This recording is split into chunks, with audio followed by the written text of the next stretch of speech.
How do you know when a warden is telling you a story? Well, there's always a bear witness.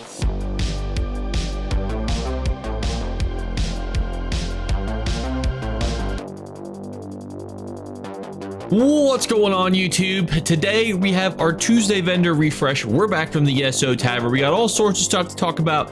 Some of these things are going to have to be talked about later in the week because there's just too much to go over. But we start with our 3 weekly vendor flip.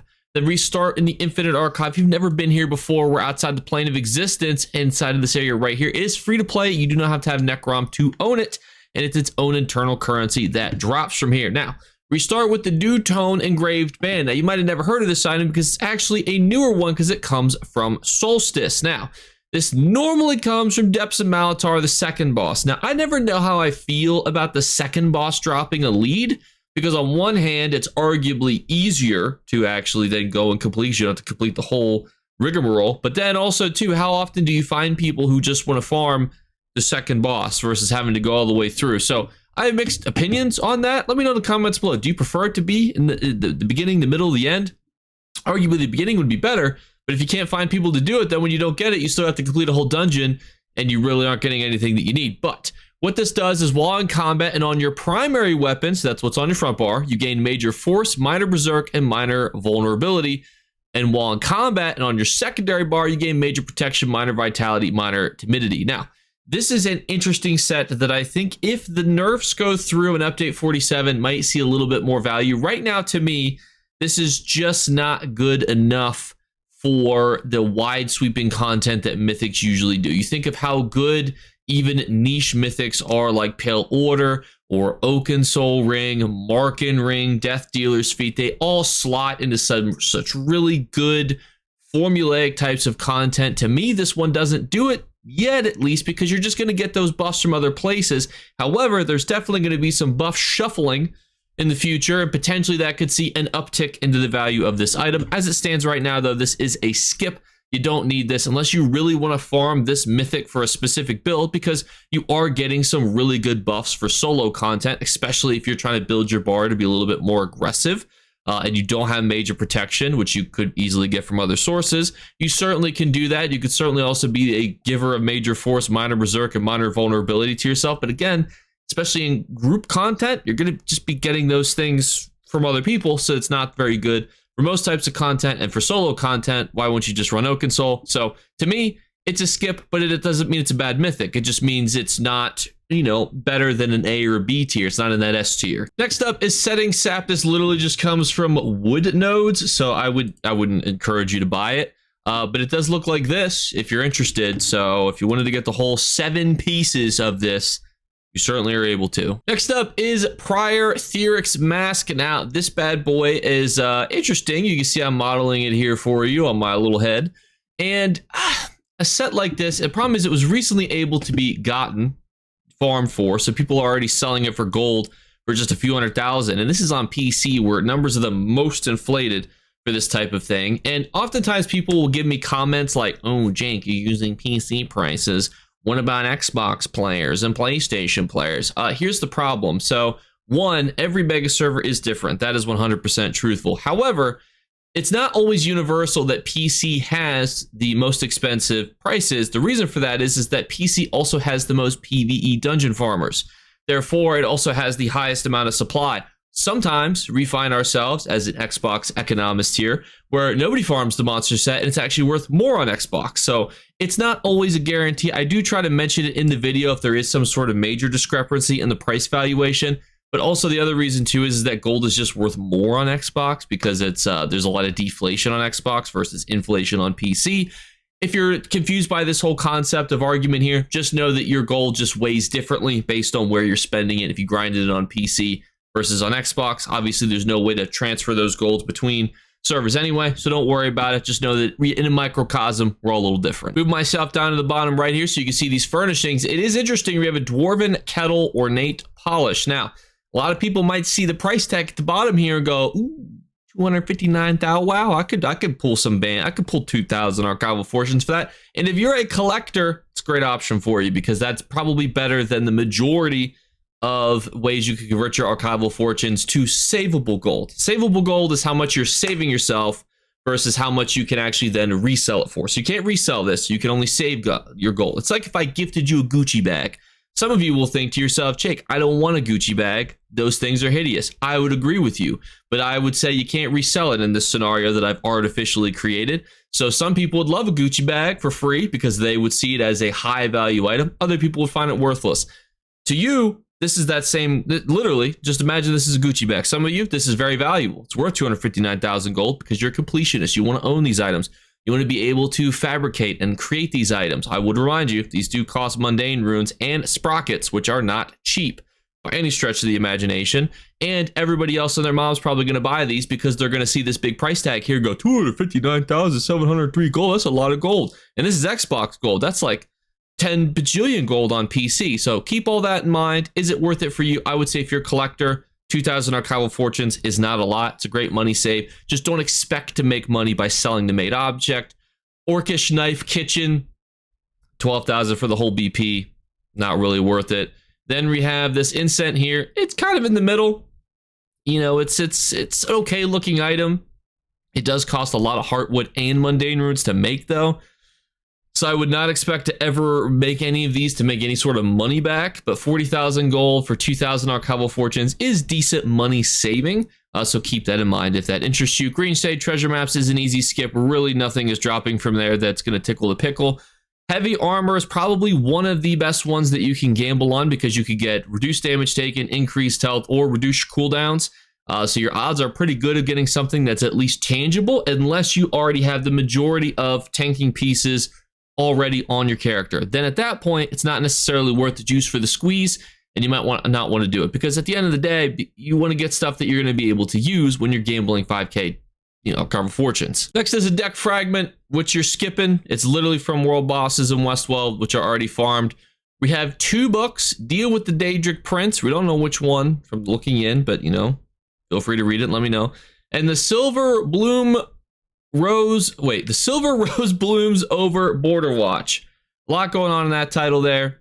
It does have a cool cover, I'll admit it, but overall, I would skip the books, but some of you love these things. Then we have Defile, Frost Damage, Anchorite's Potency. I'll tell you, Frost Damage is pretty good, especially with all the subclassing changes. If you wanted to make a Mr. Freeze build, now is the time. You can get all sorts of things from different places and do so. Anchorite's Potency is also pretty good itself too. The problem is these are premium currencies, people. We literally have free scripts in the Golden Pursuit right now. Everybody's going out there farming scripts right now. I don't think you need to purchase these for Archival Fortunes. Archival Fortunes are too much of a premium currency unless you're desperate for White Strikes Mayhem coming up to have your PvP build ready, which includes needed frost damage. You could skip these. Archival engines, or enigmas, excuse me, are from the Infinite Archive itself. So you don't really need to worry about getting these or buying these unless you really, really want that face art, which we've gone over a bajillion times. And the Sijic Glow Globes ancient text, which I will pronounce one of these days correctly, is worth like less than 6,000 gold. It's probably not worth the investment, but you could get these bad boys, I believe, from Somerset just to drop just by running in there, killing a thing, and then 6,000 gold. Now, however, we're inside the Scholarium, which is a free-to-play zone, over in Ivea, which is all the way over here if you've never been outside the plane of existence yet. Bit of a trippy place to go to, in my opinion. However, come over here, and you can buy some rotational scripts. Now, these ones are purchased with gold. I notoriously rather you purchase these with your gold than any other currency because gold is a universal currency that majority of players have, unlike TLDR, Archival Fortunes, even Alliance points.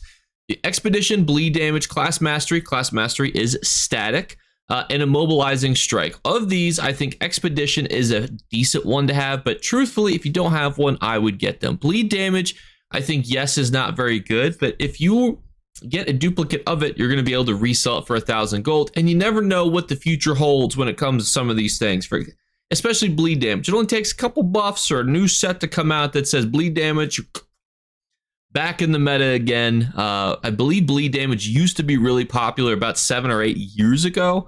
So it has been a long time. Not to say that it will make a return, but I just like to have things. It's good to have one character that just has all of them completed, especially if you have a character that's got at least a couple 100,000 gold. It's not going to set you back too much, just to ensure that you do have all of these in case there's any meta shifts. You've got stuff that you need. And finally, we are inside of the Imperial Ciy sewers to go over our Imperial Ciy sewers rotational vendor, the TLDR merchant. Again, if you ever need any help, ESOhelper.com has all the additional information you could ever need. And we start with Coward's Gear. Now, these are bind on pickup, which is important because, one, let's talk about this immediately. Coward's Gear is a fantastic set. I would even say it's 10 out of 10 set because it gives you major expedition, which can be very helpful. Honestly, major protection is not that helpful from here because when you're making a grinding build, you just want to be able to stack movement speed. And I love Coward's Gear to do it because Coward's Gear doesn't need to be gold.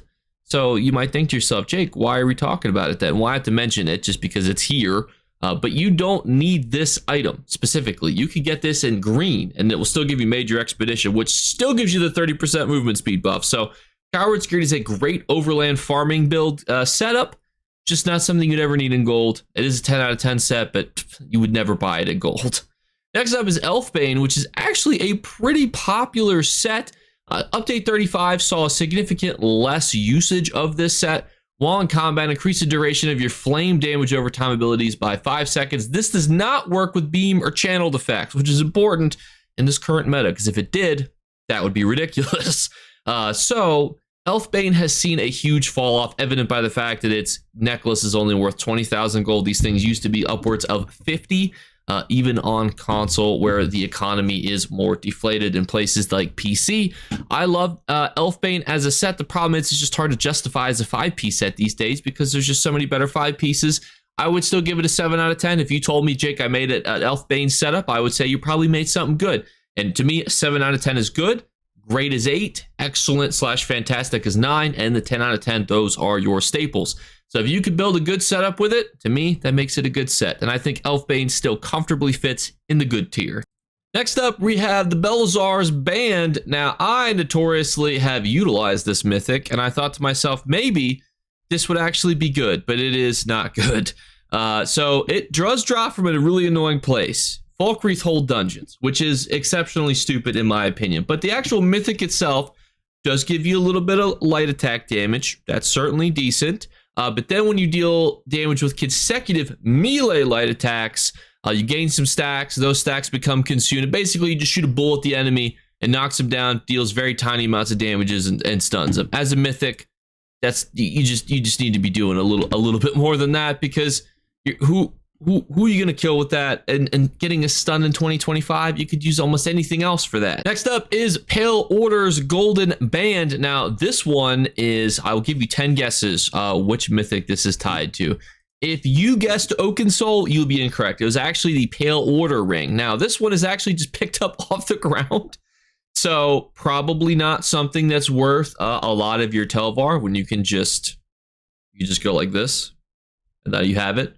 But everybody values their time differently. Some people they've got it hanging around.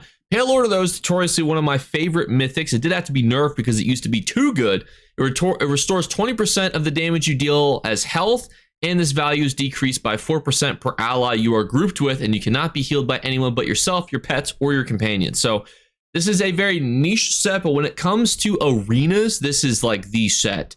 This will make doing things like Vatestrand Arena so much easier for you. Maelstrom Arena, if you're kind of new and getting into arenas, this will make this a piece of cake for you. Especially with subclassing, you could just go pick jabs and then put jabs in top of the Pale Order ring and top of other really good spammable attacks to go through that type of content. You're sitting pretty if you want to complete some arenas on hard difficulty these days. Next up is Galen Treasure Maps, which interestingly, I've been a pretty decent fan of, but when you look at the market, it becomes a little hard to justify them.